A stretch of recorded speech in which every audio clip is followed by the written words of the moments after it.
is Dakota with Route 4, and today I have somewhat of a basic video for you, but I view it as needed because it's kind of astonishing how many people don't know that much about it.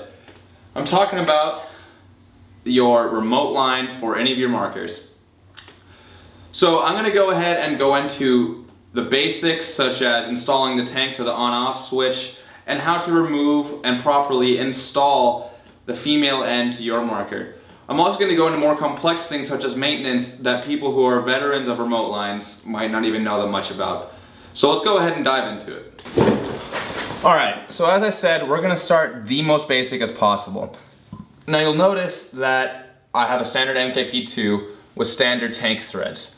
So a remote line is not already set up to be put into tank threads. What you have to do is insert your ASA adapter that comes stock with our RAT4 remote line. And this will turn your standard tank threads into something that is now suitable for a remote line. So all you do is just go ahead and twist it on like so, make sure the threads are lined up. And just twist it on until it's tight. Okay. And now let's go ahead and connect the tank to the on-off valve of the remote line. But first, make sure the on-off valve is open. You would think that this releases air, but actually there's a little needle that pushes down the tank to allow air pressure to go through. And when it's up, it will not allow the air pressure to go through. So now that it's up, we can go ahead and twist on our tank.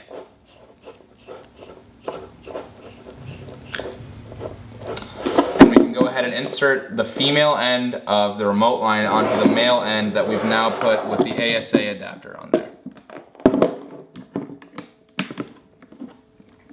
Make sure to pull, make sure it won't come off when you turn on the air pressure like I'm about to do. So how you turn on the air pressure is you twist the on-off valve to the down position and you'll hear air pressure like you just heard. Now we're ready to rock. So let's say that you're done with your game and you want to disconnect your tank and go home. How you do this is you go ahead and untwist your on-off valve first. It's almost just the reverse process. It basically is. And you just untwist until you feel no resistance. Now right there I stop feeling resistance, and that means I am ready to release the rest of the pressure through that is only now in the remote line and the marker itself. So what you do is you just pull the trigger until you feel no more pressure or the gun's no longer going off. And you'll hear as I pull the trigger, there'll be less and less pressure going through it. Okay, and now we can go ahead and disconnect the hose with a final blast of air. Alright, so we saw how to release the pressure on a marker that allows you to pull the trigger while there is no ball seated in the chamber. However, what do you do when your gun has a lock bolt, such as this 468 right here, and will not allow you to pull the trigger to release the pressure? Well, that's where the slide check adapter comes in handy. You see this little mechanism right here? While this is up, like so, it will allow air to go through like your typical remote line. However, when this is down, this will release all the pressure in from right here and allow you to disconnect your marker safely. Let's go ahead and see how that works. So all you do is you connect this male end to the female end on your standard remote line. And you can connect the new female end to the fixed male end on the 468. And now we can go ahead and give the gun pressure. Now the gun is ready to fire, but let's say I want to disconnect it. All I have to do to release the air pressure is pull this back, and now there's no more air pressure and I can safely disconnect this even without unscrewing the on-off valve on the tank.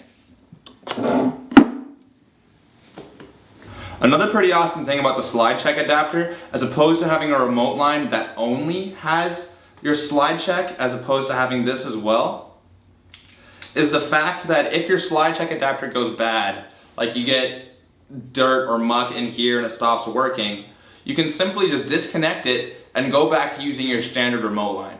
And I think that's pretty cool because you don't really ever get that type of versatility with this type of equipment usually. So the remote line is a very reliable piece of equipment simply because it is an entirely pneumatic system, which means that the only moving parts is the air itself. So you really only have to watch out for the O-rings on your on-off valve and your female end going bad, or the remote line itself going bad. And they will both go bad eventually because you have a constant 900 psi flowing through your remote line every single time you pull the trigger.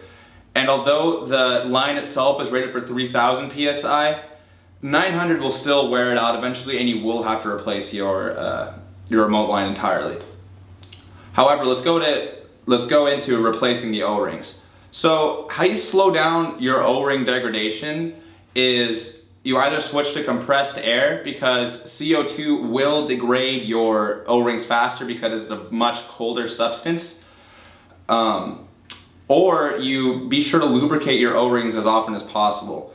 And how you lubricate it is you just get your marker oil and just do 3 drops on each valve, and that will successfully lubricate your O-ring.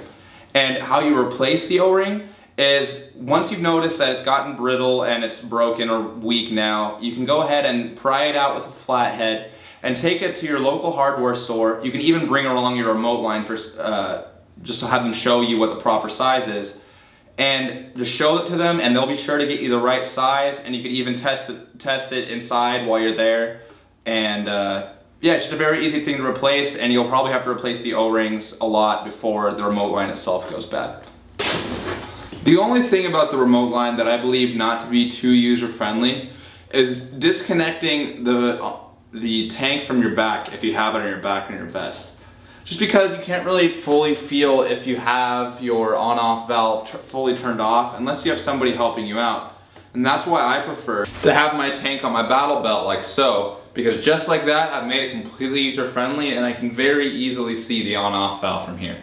Alright guys, thanks for watching. Hopefully you learned a thing or two. Please be sure to like and subscribe and tune in later on this week when we have an update for you.